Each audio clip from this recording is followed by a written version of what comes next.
isang doktor sa China na gawang manalo sa bodybuilding contest matapos magpapayat ng 42 days. Nagkamit ng ilang awards ang isang doktor sa China sa isang bodybuilding contest matapos niya magawang makapagbawas ng 42 kilos sa loob ng 42 days. Ayon kay Dr. Wu Xianzhen, isang surgeon sa isang ospital sa Wuhan, ginawa niya ang fitness journey matapos malaman na siya ay mayroong fatty liver.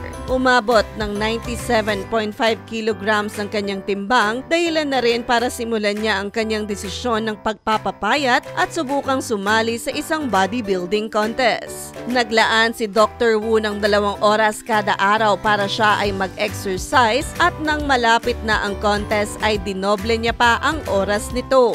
Nilinaw naman ni Dr. Wu na hindi siya sang-ayon sa mga crash diets dahil hindi naman niya ginutom ang kanyang sarili sa kanyang weight loss dahil gumamit siya rito ng matinding training at proper diet.